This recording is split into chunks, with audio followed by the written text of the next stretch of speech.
వీక్షించేటువంటి ప్రేక్షకులకి మేషరాశిలో జన్మించినటువంటి వారికి ఈ పరాభావన సంవత్సరంలో ఏ విధంగా ఉండబోతుందో తెలుసుకునే ప్రయత్నం చేద్దాం. ప్రధానంగా ఏలిన నాటి శని ప్రభావం అనేటువంటిది ఈ రాశి వారికి ఈ సంవత్సరం అంతా ఉంటుంది. కాబట్టి ఏలిన నాటి శని ప్రభావం అనగానే భయపడాల్సినటువంటి పని లేదండి. ఎందుకంటే కర్మదోషం అనేటువంటిది తొలగిపోతుంది. మీరు చేసే ప్రయత్నంలో ఆటంకాలని మాత్రమే సూచిస్తుంది తప్ప ఇబ్బందుల్ని, కష్టాలని, నష్టాలని సూచించదు. కాబట్టి ఈ మేషరాశి వారికి 12వ స్థానంలో ఉన్నటువంటి శని ప్రభావం వలన అడ్డంకులు మాత్రమే కలిగి మిమ్మల్ని కాస్త ఫలితాన్ని ఇవ్వడంలో ఆలస్యం చేస్తుంది అనే విషయాన్ని గమనించుకోవాలి. ఇక గురుగ్రహ ప్రభావం మే 31వ తారీఖు వరకు గురువు మిథున రాశిలో సంచారం చేస్తూ ఉండడం. ఈ కాలం మార్చి 19 నుంచి మే 31వ తారీఖు వరకు ఉన్నటువంటి కాలం ఏంటంటే కాస్త జాగ్రత్తగా ఉండాల్సినటువంటి కాలం. అంటే నూతన వ్యక్తులు పరిచయం అవుతారు. తద్వారా ఆ పరిచయస్తులు లేదా సోదర సోదరీమణుల మధ్య చిన్నపాటి పొరపచ్చాలు వచ్చే అవకాశం ఉంటుంది. ముఖ్యముగా ఈ యొక్క గురు ప్రభావం వలన ప్రధానంగా అనుకోని సంఘటనలు ఈ మార్చి నుంచి మే 31వ తారీఖు వరకు ఎదురవుతాయి. కాబట్టి మానసికంగా సిద్ధంగా ఉండి వాటిని ఎదుర్కొనే ప్రయత్నము స్వయం కృషితో ఈ యొక్క మేషరాశిలో జన్మించినటువంటి వారు చేసుకున్నట్లయితే చాలా శుభ ఫలితాలు పొందుతారు. ఇక జూన్ 1వ తారీఖు నుంచి అక్టోబర్ 31వ తారీఖు వరకు గురువు కర్కాటక రాశిలో సంచారం చేస్తున్నటువంటి ఈ కారణం చేత ప్రధానంగా అర్ధాష్టమ గురు ప్రభావం కావున చాలామందితో విభేదాలు, ముఖ్యంగా గృహ నష్టము, ఆస్తి నష్టము, వాహన నష్టము అనేటువంటిది జరిగే అవకాశాలు ఎక్కువగా ఉంటాయి. మరీ ముఖ్యంగా జాతకరీత్యా చేస్తున్నటువంటి వృత్తి, ఉద్యోగ, వ్యాపారాల్లో కొన్ని ఇబ్బందికర పరిస్థితులు అనేటువంటివి ఈ యొక్క జూన్ 1వ తారీఖు నుంచి అక్టోబర్ 31వ తారీఖు వరకు మేషరాశిలో జన్మించినటువంటి వారు ఎదుర్కోక తప్పదు. ఈ సమయంలోనే వాతావరణంలో అనగా మీ యొక్క సంబంధించినటువంటి గృహ వాతావరణంలో మార్పులు కలుగుతాయి.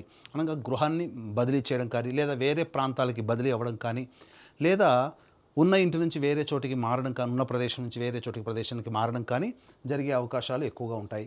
అయితే మరి ఈ మేషరాశి వారికి ఇటు శని ప్రభావము, ఇటు గురువు కూడా అనుకూలంగా లేని కారణం చేత మరి ఎప్పటి మంచి శుభ ఫలితాలు కలుగుతాయని ఆలోచిస్తే ప్రధానంగా వచ్చే సంవత్సరం జనవరి 24 నుంచి ప్రధానంగా అంటే ఈ సంవత్సరమే అక్టోబర్ 31 నుంచి జనవరి 24వ తారీఖు వరకు సింహరాశిలో సంచారం చేస్తుంటాడు. అంటే నవంబర్, డిసెంబర్, జనవరి అనగా 2.5 నెలల పాటు, దాదాపుగా 3 నెలలు వేసుకోవచ్చు. ఈ 3 నెలల పాటు అనుకూలమైనటువంటి కాలం ఈ సింహరాశిలో సంచారం చేస్తున్నటువంటి కారణం చేత ప్రధానంగా ఈ సమయం మీకు అత్యంత యోగ కాలంగా ఉంటుంది. చేసేటువంటి వృత్తి, ఉద్యోగ, వ్యాపారాల్లో అన్ని విధాలుగా గురు అనుగ్రహం ఉండడం. ఎందుకంటే నవగ్రహాల్లో అత్యంత శుభకరుడు గురువు. ఇటువంటి గురువు అనుగ్రహం మీకు సంపూర్ణంగా ఉండడం ఈ కారణం చేత ఈ సమయం మాత్రం అనుకూలంగా ఉంటుంది. మళ్ళీ జనవరి 24 నుంచి వచ్చే సంవత్సరం ఉగాది వరకు కూడా మళ్ళీ కర్కాటక రాశిలో వక్రీకరించి ఉన్నటువంటి స్థితి ప్రభావం చేత ప్రధానంగా గురువు యోగించబోతున్నాడు.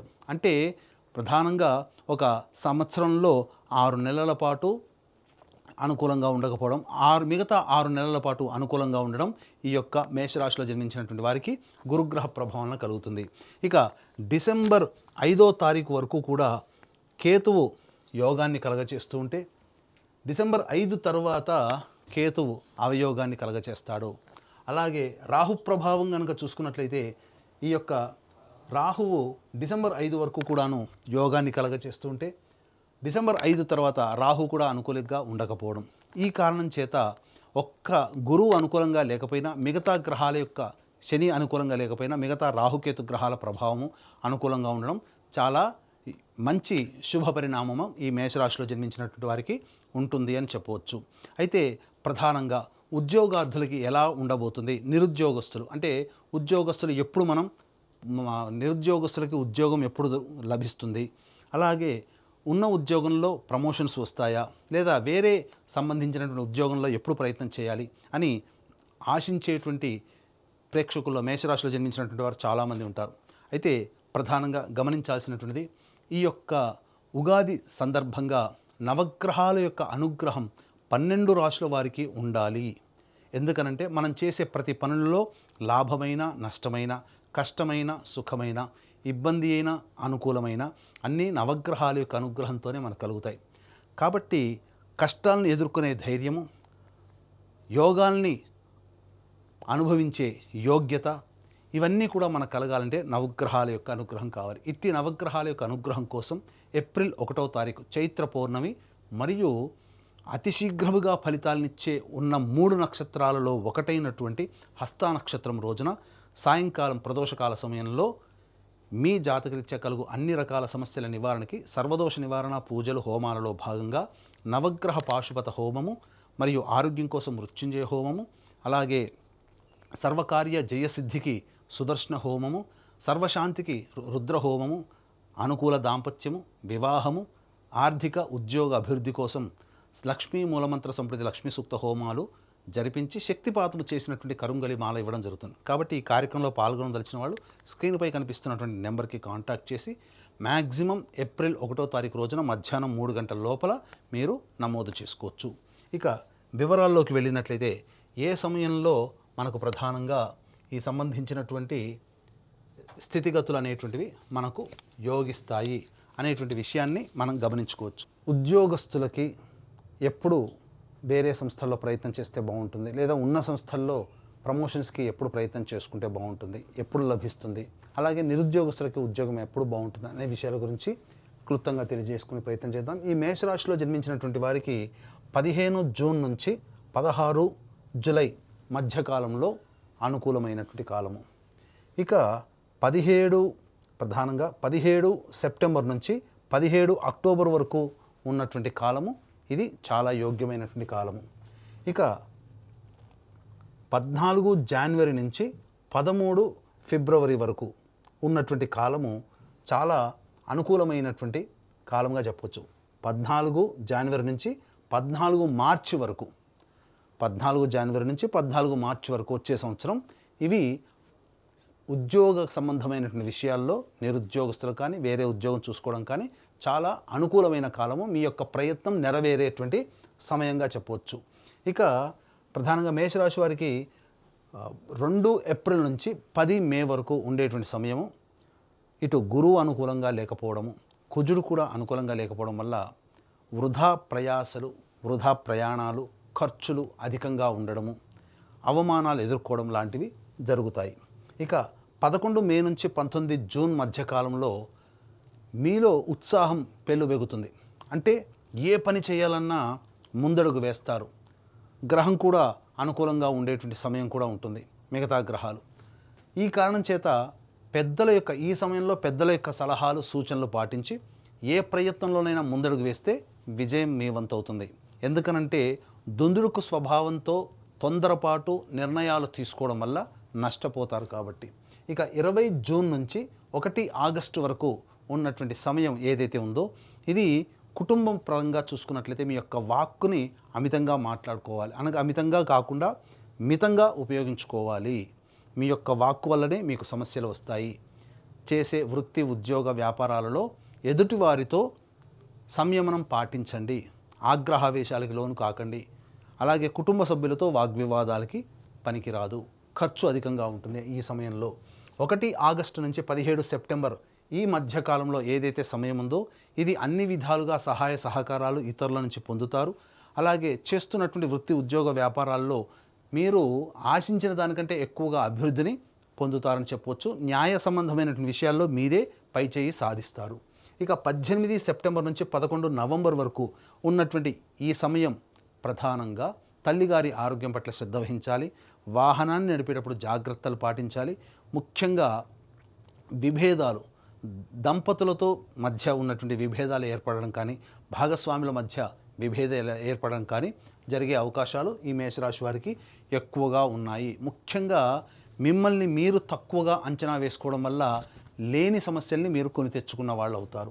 ఇక 12 నవంబర్ నుంచి 8 మార్చి వరకు ఉన్నటువంటి కాలము ఇది కుజస్తంభన సంబంధించినటువంటి ఈ సమయంలో ప్రధానంగా జాగ్రత్తలు అనేటువంటివి పాటించాలి.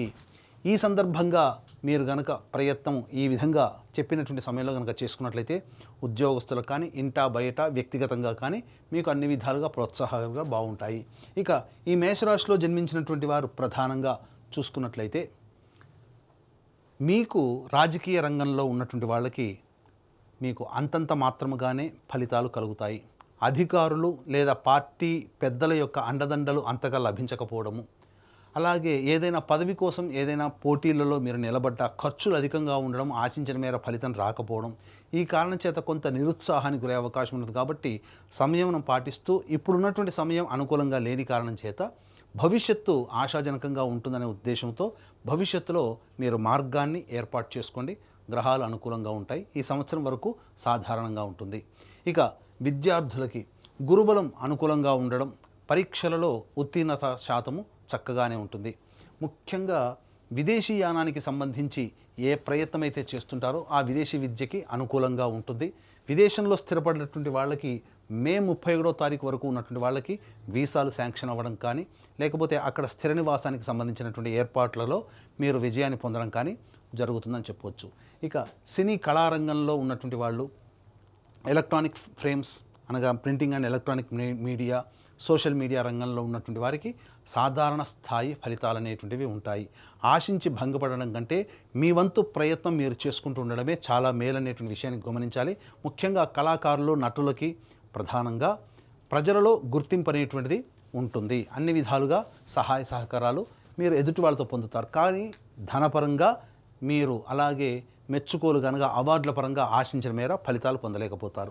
ఇక ముఖ్యంగా ఈ యొక్క మేషరాశిలో జన్మించినటువంటి రైతులు ఎవరైతే ఉన్నారో సాధారణ పంటలు వేసుకోవడమే చాలా మంచిది అని గమనించుకోవాలి. ఆశతో మనకు అలవాటు లేని పంటలు వేసుకోవడం ద్వారా నష్టపోతారు. కౌలుదారులకి సాధారణంగానే నష్టస్థితిలో ఉంటారని గమనించాలి. ఇక మొదటి పంట అద్భుతంగా మీకు యోగదాయకంగా ఉంటుంది. రెండవ పంట సాధారణమైనటువంటి ఫలితాన్ని పొందుతారని చెప్పవచ్చు. ఇక క్రీడా రంగంలో ఉన్నటువంటి వాళ్ళకి ప్రధానంగా ఈ సంబంధించినటువంటి 12 నవంబర్ నుంచి అద్భుతమైనటువంటి ప్రతిభని కనబరచడం ద్వారా మీరు అంతర్జాతీయంగా పేరు ప్రఖ్యాతులు పొందే అవకాశాలు ఈ యొక్క మేషరాశిలో జన్మించినటువంటి వారికి ఉండబోతుంది. ముఖ్యంగా ఈ యొక్క మేషరాశిలో జన్మించినటువంటి వాళ్ళు ఇతరులతో వాగ్వివాదాలు పెట్టుకోకుండా ఈ సంవత్సరం మీరు మితమైనటువంటి వ్యవహారంతో ముందడుగు వేస్తేనే ఫలితాలు చక్కబెట్టుకుంటాయని చెప్పవచ్చు. ఇక ఈ రాశిలో జన్మించినటువంటి స్త్రీలు ముఖ్యంగా గతం కంటే కొంత పరాభవాలు ఎదుర్కొనే అవకాశము గోచరమవుతుంది. ముఖ్యంగా గ్రహ సంచారం అనుకూలంగా లేని కారణం చేత గృహంలో ఆస్తి నష్టము, అలాగే వస్తువులు దొంగలించబడడం లాంటివి జరుగుతాయి. ఇంతకుముందు మీరు అప్పుగా ఎవరికైతే ఇస్తారో వాళ్ళు ముఖం చాటేయడం, తద్వారా కొంత ధన నష్టం కూడా జరిగే అవకాశం ఉంటుంది. ఉద్యోగం చేస్తున్నటువంటి మహిళలకైతే అలసటతో కూడుకున్నటువంటి, శ్రమతో కూడుకున్నటువంటి జీవన విధానం ఈ పరాభవనామ సంవత్సరంలో ఉంటుందని గమనించాలి. వివాహం కాని అమ్మాయిలకి వివాహం అవుతుంది.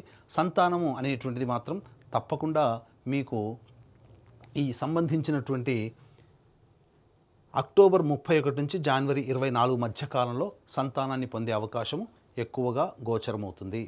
అన్నిటికంటే ప్రధానంగా ఈ రాశిలో జన్మించినటువంటి స్త్రీ పురుషాదులకు ఎవరికైనా కానీ వివాహం అనేటువంటిది నిశ్చయం అవుతుంది. తద్వారా అనుకున్న మేర జీవిత భాగస్వామితో ఆనందంగా గడపడానికి భవిష్యత్తు మార్గం సుగమమవుతుంది. కాకపోతే ఒక్కడి గుర్తుపెట్టుకోండి, ఈ మేషరాశిలో జన్మించినటువంటి వారికి ఏలినాడు శని ప్రభావము, అలాగే గురువు స్వల్పంగా యోగించడము, రాహుకేతుల యొక్క అనుగ్రహం సామాన్యంగా ఉండడం, ఈ కారణం చేత ఆశించిన మేర కంటే మీరు శుభ ఫలితాలు తక్కువగానే పొందుతారు. కాబట్టి దైవానుగ్రహమే తప్పనిసరి. కాబట్టి ఈ యొక్క మేషరాశిలో జన్మించినటువంటి వాళ్ళు సమస్యల పరిష్కారం కోసం వీలు కుదిరినప్పుడల్లా శివాలయ సందర్శనం చేసుకోవడం చాలా మంచిది. అర్చనాది కార్యక్రమాలు చేసుకోవాలి. అలాగే శనివారం నాడు తైలాభిషేకాలు చేసుకోవడము, అలాగే దత్తాత్రేయ చరిత్ర పారాయణ 3 సప్తాహాలు మీ యొక్క సమస్య ప్రధానంగా నెరవేరాలని చేయడము, ఇలాంటివి చేసుకున్నట్లయితే సమస్య పరిష్కారం అవుతుంది. దీంతో పాటుగా మన పీఠం ఆధ్వర్యంలో ఈ ఏప్రిల్ 1వ తారీఖు రోజున సర్వదోష నివారణ పూజలు హోమాలలో భాగంగా నవగ్రహ పాశ్వత హోమము, మృత్యుంజయ, సుదర్శన, రుద్ర, లక్ష్మీ హోమాలు లాంటివి విశేషంగా జరిపించి శక్తిపాతం చేసినటువంటి కరుంగలి మాల ఇవ్వడం జరుగుతుంది. కాబట్టి ఏప్రిల్ 1వ తారీఖు రోజున మధ్యాహ్నం 3 గంటల లోపల మీరు గోత్రనామాదులు నమోదు చేసుకోవచ్చు. ఈ విధంగా మీరు అన్ని విధాలుగా అవగతం చేసుకొని సమస్యలకి తగ్గట్టుగా ఆత్మవిశ్వాసంతో ముందడుగు వేసి దైవానుగ్రహాన్ని పొంది మీరు జీవితంలో అనుకున్న లక్ష్యాన్ని సాధించగలుగుతారని ఆకాంక్షిస్తూ సర్వం శ్రీ ఉమామహేశ్వర పరబ్రహ్మార్పణమస్తు.